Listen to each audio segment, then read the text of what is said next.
Katie. This is Carrah. And welcome to Life of the Party. Your unofficial guide to growing up and having fun.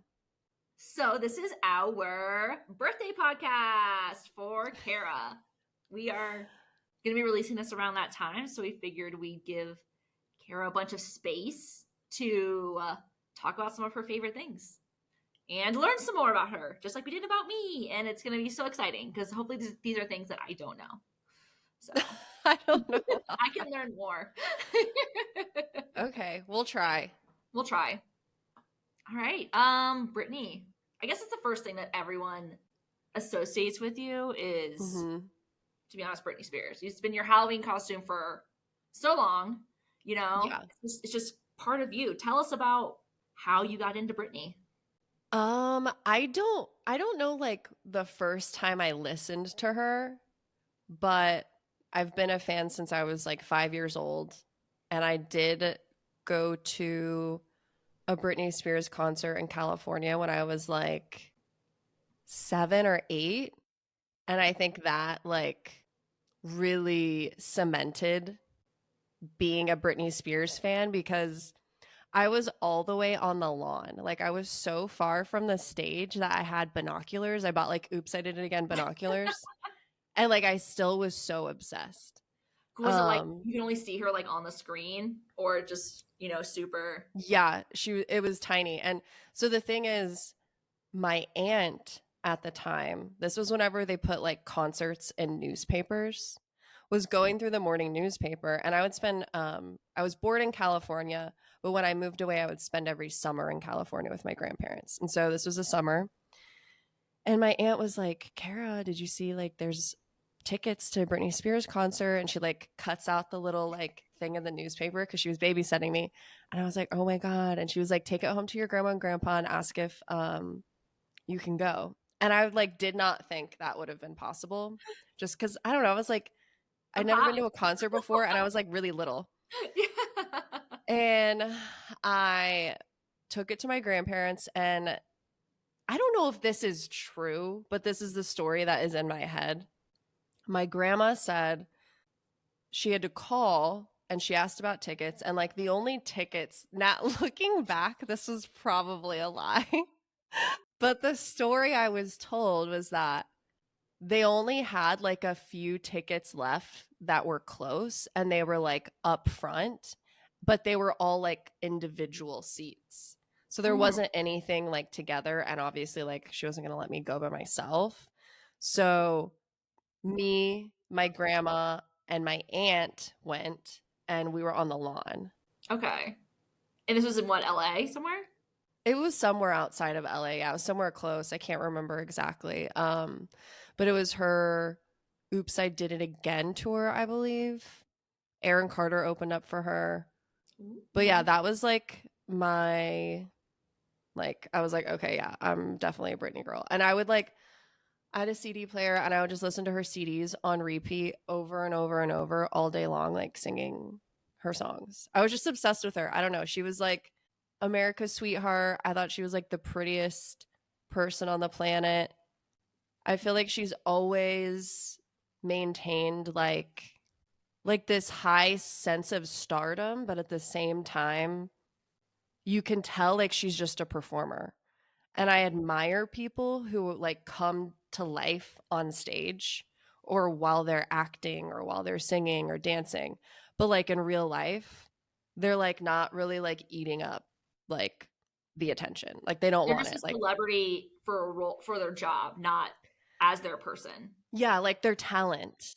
Because Britney Spears was one of the first people that started the hyper celebrity tabloid paparazzi movement. So maybe in a way being so not like that all the time, maybe in a way led to that thing. Well, she's also like, her personality is just very much like, she's kind of shy and introverted and like just likes performing, and then like that's it. And she's like a very simple person, and she's always been that way. She was born in the South, and she's just like a simple girl. Yeah, I heard something that was like, Britney Spears just wants to be like a cheerleading coach somewhere in Louisiana. Like, yeah, just let her do that. That was Heather McMahon. Yeah. She I wants was to like, be a cheer coach in Louisiana. mhm. Yeah. But she really was just like the mega star. I was like bummed as a kid because my parents would not let me listen to Britney Spears, really, Mm. or like Christina Aguilera, or sort of like any of those like solo girl pop acts. I got the Backstreet Boys and NSYNC, but wasn't allowed to have any of that. Which, on hindsight, I asked my mom, I was like, "Why did you do that? Are you guys like not sexist?" But I was just like, "What was your deal? Like, what was Mhm. your deal about not letting me like actively listen to that?" Like, I had no CDs except maybe like Dream, some one random girl group from Throwback. I remember Dream. Yeah, I think they thought she was a bad influence on like a 7-year-old. Mhm. I remember going to a birthday party when I was like 5 or 6 of some girl in my class, and she loved the Spice Girls, and I had no clue what was going on. Yeah. And I was just like, this sucks. Yeah. It But does suck. and then they wonder why I had like a I listen to everything that you hate phase. My dad calls it rap crap. Yeah. Or whatever I listen to now. So they just have to deal with it. Well, back then also, I do remember going through a phase where when Britney Spears came out with like her Britney album where she was like super sexy and like Slave for You Mhm. came out, and then everything started changing to like, what does she think she's doing? Like she's being too slutty for Mhm. young girls, blah blah blah. And I remember like being a kid and being like, oh my God, like yeah, she's getting kind of bad. Like I was like, yeah, she's being like bad. And for a little bit, I like stopped listening to her. And also, like, at this time of my life, I was probably also like going to church and like Mhm. that, like, The Christian shame. guilt you have too, Yeah. like, as like a little girl. Like, I remember like thinking that if I thought the word bad or thought of things that were bad, like, it was bad for me to even think about it. Like, Mhm. that's how like guilty I would feel. And so like I was like, okay, I can't. Like I need to like kind of like push Britney away a little bit. Oh And so no. I did. And then like I don't remember like middle school or something, I like came back around and like started listening to her again. Everyone was horrible to her and like literally no one was standing up for her. And you can see it in her documentaries when they go back to all of the different interviews or like headlines. Like nobody was standing up for her and everyone demonized her because Mhm. they were all jealous of how talented and successful she was. So it's a really easy kid Um to see that as like, oh, we just don't like Britney anymore, kind of thing. yeah, which is horrible. And so I mean like your parents were giving into like the stories that were being told just like I Hmm. was and just like a lot of people were. Doesn't mean I didn't. I do remember like these memories of like when you used to go to like FYE or those places where they had little Oh CD yeah. stations. I would Yeah. find the one that had like the Britney album and I would just listen to it when Oh, they're not there. And I definitely remember listening to Slave for You as a kid. I'm like, I'm 8. I'm Yeah, I picturing love you this like music. in an Amish outfit, like listening to Britney Spears in a mall. No. I mean, maybe. Oh man. But I also remember watching the Lucky video as a kid. Like I Yeah. love that music video. Yeah, I that whole album is perfect. That's like probably one of my favorite music albums of all time. Oops, I Did That's It the Again. Britney one, right? That's Lucky is off Oops, I Did It Again. Oh, okay. Man, Hmm. I'm showing myself. Man. That's okay. Well, I guess you need to give us a quick ranking of like your top 3 songs, top 3 Britney.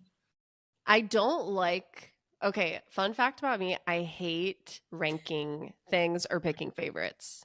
It's like I have a phobia of it. But Like I know one for you would be Toxic. That's definitely like a what song. would be one? Toxic for you. Yes. But that's also like such an iconic song in Mhm. general. Like I feel like if I'm going back and picking Britney songs that I like that aren't all like giant hits, I really love Boys. Um Baby One More Time has this song called Dear Diary, and it's her basically singing a diary entry and it's so corny. But I remember like when I was little, I was obsessed with that song. It's about having a crush on a boy. I think I can picture it's like Dear Diary or something like she says it. Also, funny story about that song. When we were in like now my memory's sounding so bad. I'm like mixing up the albums and now I can't even think what grade this was. But I think it was middle school. Me and Madeline wrote in a diary the lyrics to that song and left it like sitting out for her brother to read. For Ryan. So that he thought that like she wrote it in her diary. Which is like so dumb because it just makes her look stupid. But that was a fun prank. I wonder if she remembers that. I mean, definitely know we're going to talk about pranks as like part of this, but before we jump into that, I want to talk about how like when we used to live together in Cooper Street, how that was all at the same time of the Free Britney movement. And you were actually pretty involved in a lot of that. That whole discussion of conservatorships and everything was such a big topic in 2021, something like that? Yeah, I think it was 2020. Maybe 2021 when she got free, but I think there was a big lead up in like 2020. So this was back when I was like, I had Twitter and like I enjoyed using Twitter and it was a happy place for me and it was a funny place for me. It was like my favorite place before TikTok. RIP. So I can't even remember how I started getting involved. I mean, I was probably just like deep in Britney Twitter and started seeing like different Free Britney accounts popping up and I would like follow them to stay up to date with what was happening and figuring out like I was like, oh wait, actually yeah, this all kind of makes sense. Like there was like Twitter threads about, you know, everyone's like, we haven't seen Britney do an interview, we haven't seen her do this, like she's been quiet, is she okay? Like the wear color if something's wrong, kind of. Yeah. So everyone was freaking out about her Instagram and like thinking that she was speaking in code. I think some things were kind of code. Like when she started using like all those rose emojis, I think it ended up being about her attorney Matthew Rosengart. Like I think that was a little bit of a signal. But I think people were reading way too into it. Like so yeah, I somehow got involved by like staying in touch with people on Twitter who were like at the top of the Free Britney movement. And I was like literally joining like Zoom calls with attorneys who were like trying to help get Britney free. There were a couple times I would like contribute, like if I heard people saying things that they were kind of like missing each other and I thought they were important, or if I heard someone trying to explain something that other people were understanding, I would like better communicate that in the chat. This girl's like a communications major. Yeah, I'm a communications gal. So that's basically what I was doing, but I was mostly listening because I was like interested in knowing more about the situation. So yeah, I was like pretty involved, and the day that she got free from her conservatorship was the day I got engaged. Which was crazy. It was a huge day. It was crazy. Ryan and I were on our way driving to Asheville. I thought it was just a weekend trip, but he was going to propose. And I was like, holy shit, like Britney's free. Oh my God. Like it was crazy. And I was like, why hasn't anyone texted me? Like nobody texted me. And I get shit all the time. Like I get like memes on Instagram. I was like also always getting texts of like questions of like, what's going on with Britney? Like, do you think this is happening to her? Do you think this is happening to her? And I was like the authority in the field of Britney Spears in my social sphere. And nobody texted me. So I was like, okay. I was like, these bitches fake. No, I'm just kidding. I was just like, that's so weird. But everyone was actually on the way to my engagement / setting up for our engagement. So I forgave them. And we had like a Free Britney sign as part of the engagement decor and Britney candles. It was perfect. It was so cute. It all worked out perfectly.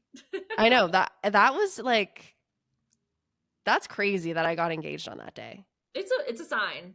Yeah. Ryan planned that well. Yeah. He had no clue. He had no clue. But yeah, that was a crazy time. Let's move on to one of Carrah's other favorite things, being a pranky girl. So we already talked about one in this episode. Did Ryan ever find out about the diary entry? Probably. I'm sure because it's not like we could have like we would have been dying laughing. So I'm sure he knew. I feel like he probably thought everything we were doing was like a joke or just annoying. That tracks though. I had a hard time believing you the first time. Mm-hmm. I'm like, Yeah. Carrah's just fucking with me all the time. I don't know what's going on. I'm also the most gullible person, so I'd be Oh like, my oh, God, Katie cool. used to be like disgustingly gullible. Like you could say anything and she would be like, "Really?" Mm-hmm. Mm-hmm. But I figured we could talk about some of your favorite ones that Mm-hmm. you did. Especially your partner in crime was usually Madeline, right? Yeah, so I can tell a little bit about some of you may or may not know my alter ego, prankeegirlz. It's actually my Snapchat name, don't add me. But I made that actually prankeegirlz happened I think when we were in 9th grade. And me and Madeline were riding around on a golf cart in her neighborhood in Somerville. And we were counting how many people we could get to wave at us. And we would do this like every day. We'd be like, maybe today we can get 70 waves. And we would just drive around in the golf cart and just be like to people until they'd wave at us. So it started out like that. Like that wasn't really pranky. That was just like kind of a social experiment thing. Then we started like lying to people. Like then whenever we would meet like boys our age in the neighborhood, we would just like make up really stupid lies. Like I literally couldn't even tell you one because it probably didn't make any sense. We would just lie. And then we then on spring break one year, we took like a bunch of pictures around her neighborhood that like to us we were like, oh, you can't even tell this is in her neighborhood. We're just gonna, and then we posted this to like MySpace and said like spring break, like we went on a spring break trip, but we were just driving around in her neighborhood. And then we started getting really into Jackass, and we were watching all the Oh, Jackass movies. that makes sense. And we were like, it'd be so funny if we did Jackass, but like they were really like innocent jokes and pranks. And then we named it prankeegirlz. So then we started like doing just like silly stuff. But then we started drawing like penises on cars with like the car paint. And I then think that sometimes sounds familiar.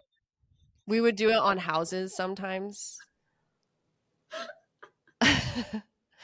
And not a lot. And that was usually like houses that were like under construction or something, or like people didn't live in them yet. And then Snapchat came out and Madeline was like, you have to get Snapchat. And I was like, why? What is it? And she was like, you can send each other pictures. And I was like, we can do that in text. I was like, what? And she's like, yeah, but then they disappear. And I was like, okay. And I like this, like, not to age myself, but this was before Snapchat was like known.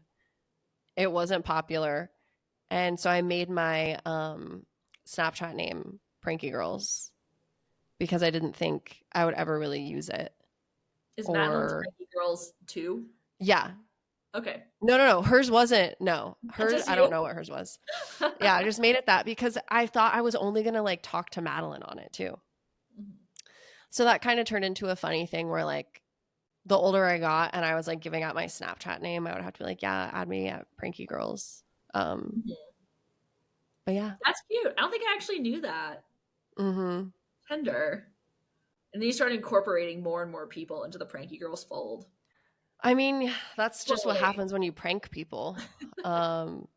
You start stacking up victims. Who's your biggest victim? Probably I mean, I feel like we have quite a few big victims. I would say definitely my little sister and Madeline's little brother were probably the biggest victims. Mm-hmm. We did a really big prank on Arthur. Do you want to talk about it? Yeah. Okay. One time when me and Madeline were bored, this is how it always starts. We're just like hanging out. We don't have anything to do and we're bored. So we come up with a prank. We wrote a love letter to Arthur where like she would write a sentence and then I would write a sentence. And we would take turns and we would go back and forth. And it like, what you guys don't understand is like the stuff we would say didn't make any sense and was like really weird and out there. Like Stalkery. Just weird, like kind of sounded manic. Like I would literally just write as like a word would come to my head. I'd start writing that word. And so it just said like really weird stuff. And then like at the end, we wrote an acrostic poem with his name. Do you remember the acrostic? I just found it the other day. Who was I talking to about it? Oh, Madeline sent it to me. That's what it is. Oh boy. The acrostic poem said A cutie. R, really sweet. T, too fun. H, hung. U, Umbrella by Rihanna, parentheses, our song. R, regal. And then Madeline also put on 2 different colors of lipstick and kissed it. And so we wrote this and somehow I made sure that like he wasn't home. I think we just drove around his apartment complex and made sure his car wasn't there. And then we taped it to his door and then we left. He ended up like texting me or something being like, hey, like he was trying to figure out what I was doing. And I was just like, hey, like nothing. I'm like, nothing, like what's up or something. And then he said something like, well, then I think he called me. He called me and then I didn't answer because I was panicking and I was like, shit. And when he called me, I ignored his call and then I texted him and I said, hey, sorry. I said, we're in the movie theater right now. I was like, what's up? And so that bought me some time to like get to like where we weren't feeling giggly. And so we could come up with like a story. And then he was like, someone put a note on my door, like, and I made it. So also another part of the story is like, this was around the holidays. So it was like when people came back to Charleston to visit. So, you know, around the holidays, like people come back to town, like people from high school, people from your hometown, and like you reconnect or like your old crush might be in town. And so I was like, this is a perfect opportunity to make it vague enough that it could be from someone who's just like back in town for the holidays. When Arthur knows so many people, it Yeah. was very easy to. He immediately thought it was somebody. So it was a big success for us. But I will say, before anyone thinks that this is mean, the letter is weird. Like the letter is very like I try my best. Like I'm not gonna like sound like a normal person who he might actually be in love with. We purposely made it really weird so that it was kind of like, oh, like what? Did he love it or was he weirded out? I think he was into it. He was totally into it. He said that he like talked to this person or something. Like he approached him about it or something. We'll have to ask him when we have him on the pod. But Sure. that was a huge prank because it was like he started telling everybody about it. And I literally have videos of us like telling people about it. And like I am crying laughing, but it's okay because like anyone who read it was crying laughing. So it didn't make me look guilty. Mm-hmm. So like it was just like a crazy letter that everyone was like, what the hell is this? Like who wrote this? And it lasted for years. And he didn't find out that it was me and Madeline until we had like a post elopement party in May 2023. And Madeline, who was my maid of honor, gave a speech and she spilled the prank in the speech. And it was also funny because she was building Arthur up all night. She's like, you're on my speech. You're on my speech. And he was like thinking he was so cool. And then she said something about like all the pranks over the years, like the love letter we wrote to Arthur or something was, I think, how she said it. Yeah, that was definitely one of the best pranks. I'll read a line from it just so you guys know how weird it was, other than the acrostic poem. This is my favorite line because it makes no sense. My great-great-grandmother once told me, love is like a cup. You can either drink it or give it to the dog. When it comes to you, I don't want to give my cup to the dog. But maybe in the future we can get a dog together.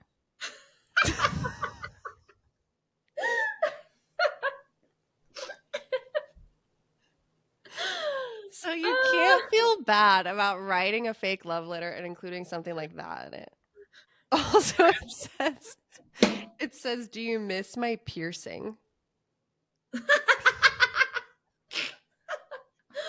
the line Okay. that Arthur was like, I know someone. Yeah. Another trick to like pranks is putting oddly specific things in there, because then people start like racking their brain and being like, wait, like, okay, like I actually do know someone with this detail. And then they'll make everything else fit.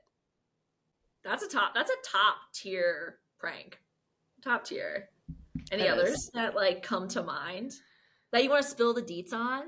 Well, in college, I put my friend's car on Craigslist and said that he was going to study abroad and he needed to sell his car, like, because it was a really nice car.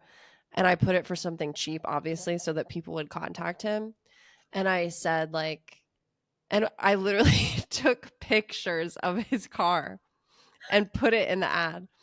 And I said something like, yeah, like I just found out I'm studying abroad. I have to sell my car like within the next 2 weeks. That's why it's so cheap, yada, yada. And then I put his phone number in the ad. This was back in the day where like people were doing this as a prank. So don't judge me. I wouldn't do that now. I felt kind of bad about that one after because it is really annoying, but I got over it. Oh, one time I forgot about this prank. I pranked Arthur another time where I made a Craigslist ad looking for a sugar baby. Oh yeah. And I put his number on that, and I said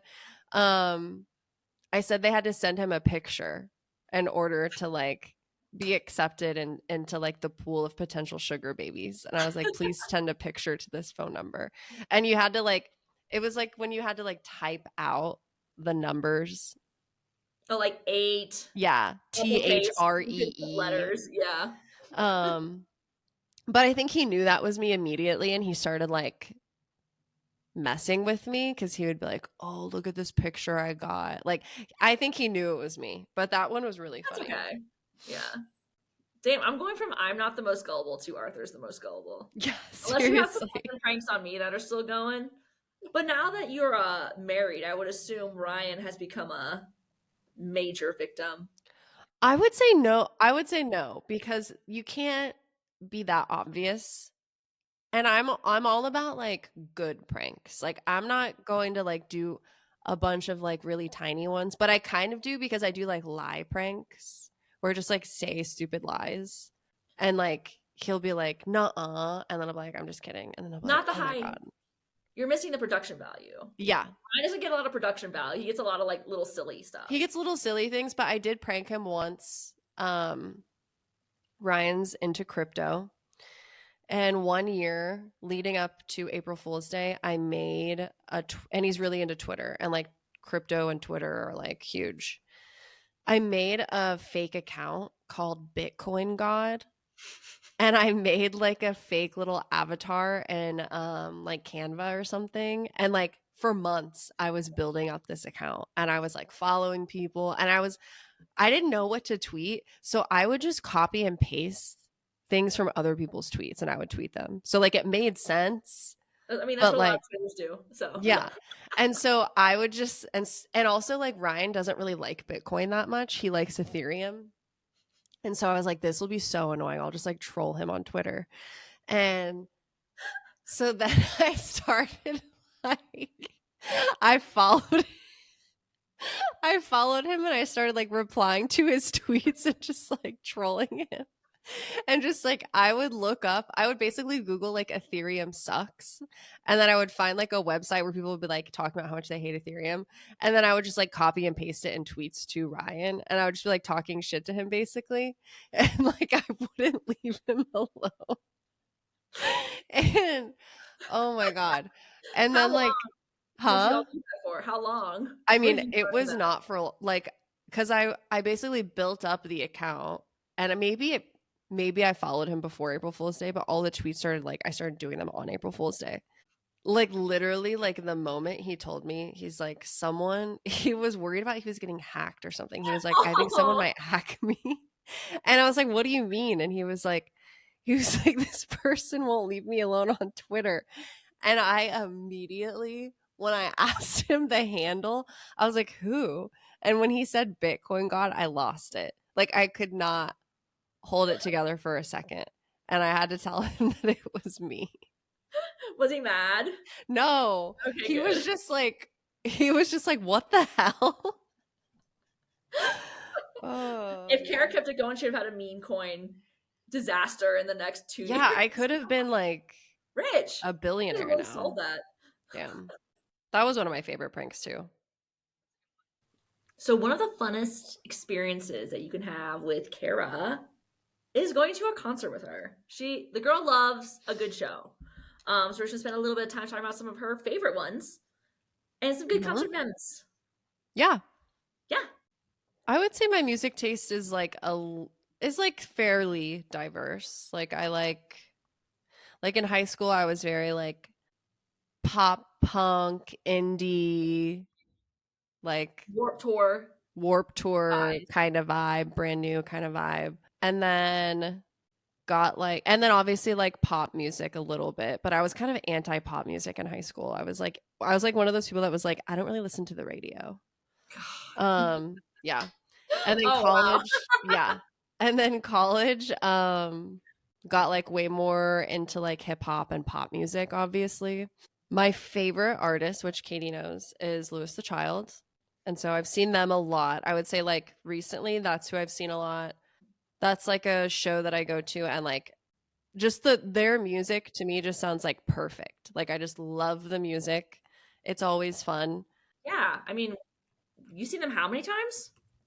Maybe four, five, five Yeah. times. And first time seeing them was with Katie and Ryan and Raleigh. That was fun. And then went out to Berkeley, went to San Francisco, and then saw them in Berkeley. That was Red also Rocks. really fun. Red Rocks. That one I had a little bit too much fun. It was one of those things where it was like such a built up, those like things that you just build up so much and you're like, oh my God, it's gonna be like amazing. It's gonna be amazing. And then we got there and there were a bunch of like high schoolers around us. And so I kept going to buy those tall boy seltzers to like deal with the high schoolers. And I just had about four too many of those tall boy seltzers, I would say. Those things are huge. And by the You also time Louis the Child came on, I'd had about four too many of those. you're also at high altitude, and there's a whole big like and the Yeah. Red Rocks hype. That was your first Red Rock show, so I was like, that's one of my favorite times we saw them. And you're like, I don't really remember that. Yeah. It I was was like, my videos from that no, concert are the worst videos I've ever taken in my life. Like, they were bad. not one of them, maybe one I could like actually watch, see, but I was like jumping up and down and moving my phone like this. So you remember it. You just don't. You had a great time. You just don't remember having a great Yeah. I mean, I'm sure I had a great time. I just didn't really get to experience it how I would have liked. time. But that's okay. I deserved it. I deserved that. But yeah. And then I saw them in Brooklyn, which was really, really fun. But yeah, I heard them. And then when I think back to like other concerts that were like my favorite or like very like influential concerts in my life, I saw Blink 182 when I was a senior in high school. Margaret, one of my friends in high school, her mom was like friends with somebody who worked for the production company. And so we got floor seats, like Oh, pit nice. tickets. Okay. Okay. Very cool. Yeah, it was amazing. And then what else? Actually, Ryan loves music too, but he's a little more intense about it. And so like if he loves an artist, he will buy tickets to like if some artists will play two nights in one city, he will buy both of those nights. So we saw Bon Iver in Asheville, and I was never like a Bon Iver kind of gal, but we went with two of his friends and we saw them 2 nights in a row in Asheville at the very front, and it was really fun. And we met like a bunch of people. We like basically kidnapped like this family after the concert and this gay couple behind us, and we made them like come hang out with us at this brewery. And it was just like really funny and like such a core memory. One of Ryan's friends, Sowers, is like a very outgoing, like lively kind of guy, and like he like put his arm around the dad or something and was like, come on, like you're coming with us. And then they came with us, and so we all went to this brewery and like drank together and hung out for like 2 hours or something. We took a family picture together. I say you do like to post concert party. Yes. Like every concert, he's always like, all right, let's go out. Half people are like, I'm going home. Yes. We got to sit in traffic for half an hour. But it's always like, we're bopping. Let's move. You have to like ride the high of like seeing a really good concert. But yeah, I would say those are some of my favorites. Oh, and Amine. I love Amine. Saw him in Austin at Emo's at this venue, and like there was like barely anybody there. This was like a really long time ago, like 2017, I think. It literally felt like there was like 30 people there. It was cool to see him in like such an intimate space. But then it got sad like the more I saw him later, because it was just like so packed and crowded, and then it was like, oh, I can't. We Like, went to that one show in Chapel Hill, and it was very packed. Yeah. And I feel like we also got there kind of late too. Probably. We are not good with time. I saw him at a music festival in Seattle, and that music festival was insane. It was just like way too packed, and like people were really mean. But yeah, that's all my favorite. Not all of my favorite, but I would say those are the ones that stand out the most to me. All right. Well, there's so many fun things that we learned about Carrah. We're going to jump into some Instagram questions. You ready? Yeah, we had some friends and fans and enemies. No, I'm just kidding, not enemies. Submit questions. They could ask me anything. Well, the first question that we're going to start off with is something a little sentimental. So name something you've done that you're most proud of. I would say two things. Okay. I would say one, and I'm kind of stealing this from Ryan because Ryan is very sweet and he says this a lot, but I'm very proud of my relationship and marriage with Ryan. Oh, that's so cute. Yeah. And my number 2 is I was the first person in my family to graduate from a 4-year university. And so I would say that's something that I'm really proud of. Not like I look back on college, I'm like, I don't want to sound like Elle Woods, but like it wasn't that hard. But like it is a big investment when you're taking out student loans. And I think that scares a lot of people away.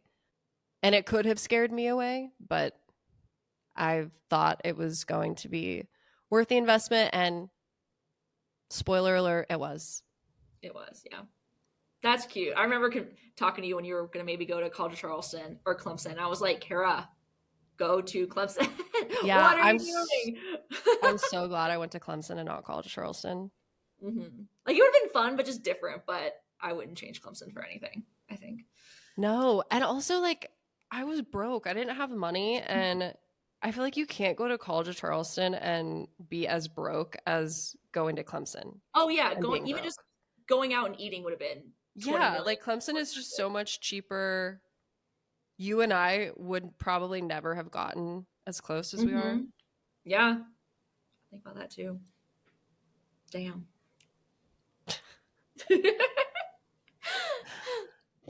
Okay, well, let's move on. Now that sentimental moment is over. All right. Sentimental moment being over. Would you rather people fear you or hate you? My like gut reaction to that is I don't care. Like what other people think about me is none of my business, is how I feel. If I had to choose, because some people have rules with these things, like you have to choose one. Or you die. Yeah. What is it? Fear me or hate me? Like you're a king, you would use stuff to make people fear you or hate you. Hate me, I guess. Same. Yeah. I want people I being don't afraid. really know why, but Because fear implies, like, I think more than just like disagreement. yeah. You Yeah. know, fear comes with like a Like I'm an evil person or something. yeah versus like you just don't like me. That's fine. People also like so easily hate people these days, I feel like. So I probably am hated by somebody. I mean, if we're not, I feel like we did something wrong. Mm-hmm. You know what I mean? Yeah. Not that I want to be We hated need on, haters because but there you are kind of motivators. do. They do. Like all my people already love me. I need. Just kidding. Yeah. Haters, follow Katie. No, Don't follow me. that's not what I said. I'm gonna change you to being from a hater to a lover. A lover, not a fighter. You know. Yeah. Agreed. Okay. We have another question. What that thing do? Who said that? Do you want me to tell you? I'm trying to guess. Starts with an L. Lucy. Yeah. Well, I'm not telling her. It's none of her business, really.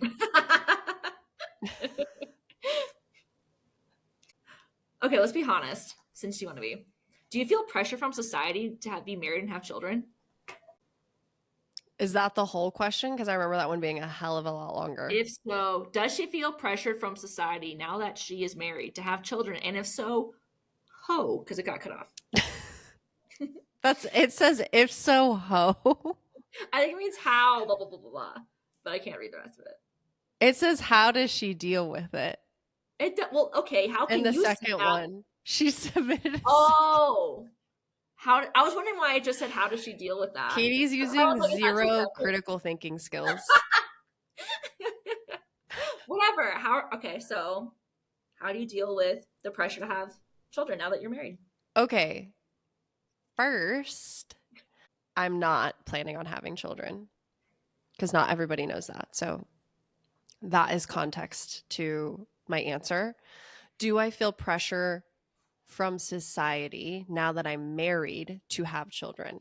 I would say it is an interesting question to answer because it's like, what is society? You know what I mean? Not to get too like meta, but I don't feel pressure. One, I don't feel pressure. So I feel like that would answer the question. Do I feel pressured? No.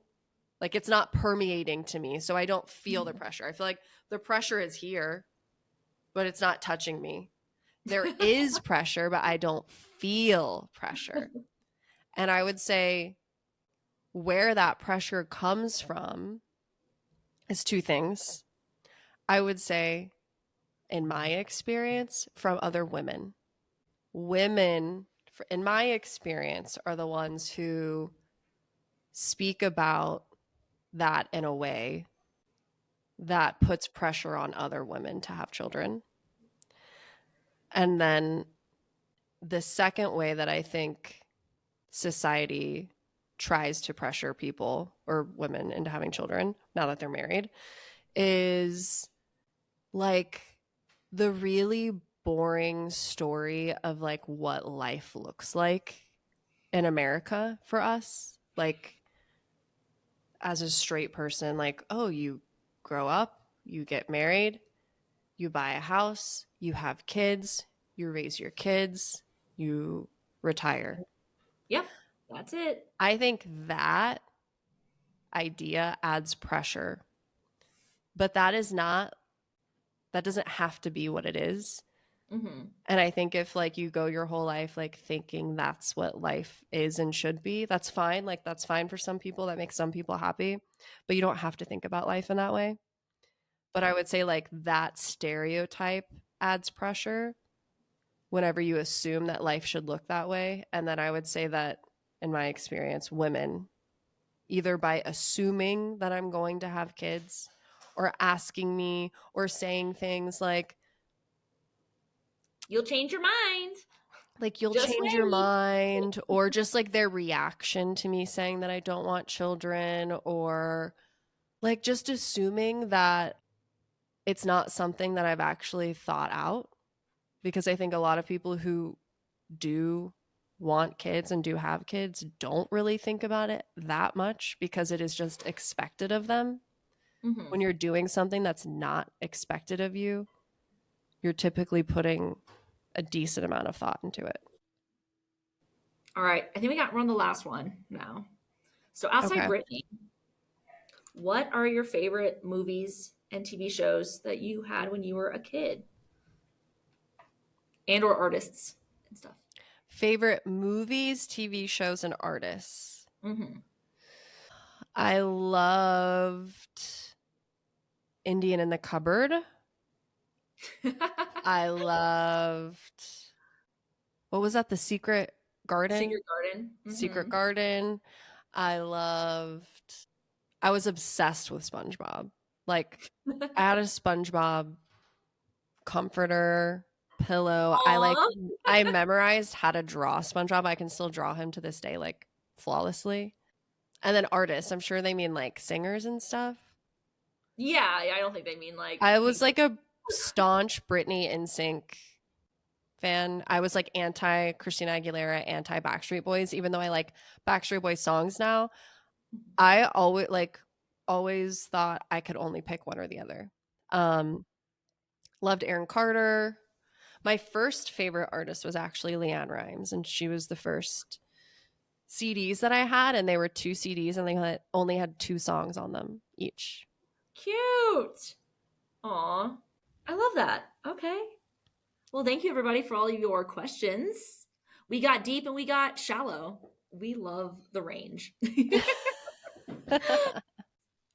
Thanks everyone for allowing me to have a birthday episode. I hope more people listen to this one than Katie's. Okay. We can look at the analytics. Let's not do that. We'll report back next year, right before Katie's birthday. Gotta one up each other. But I hope you either learned something about me or loved me even more. And thanks for submitting questions. I'm 30 redacted. And the official start to Aries season. Let's go. Yeah, first day. First day. We love a first day. Zodiac. Astrology, baby. Yeah. Because I'm a first day too. That's probably why we get along. That's the only reason. That's it. Yeah, that's it. So yeah, so follow us on Instagram and TikTok at Life and the Party Pod and give us 1 million star reviews on Spotify. And we now have YouTube. Our channel is at Life and the Party. And we have our first episode up there is our happy hour episode, which we'll be doing periodically, just kind of like random conversation. Submit us ideas or questions that you have, and we can talk about them during those episodes. We love to talk about stuff, so keep them coming. But thank you all so much. Have a great rest of your day. Illy, bye. Bye.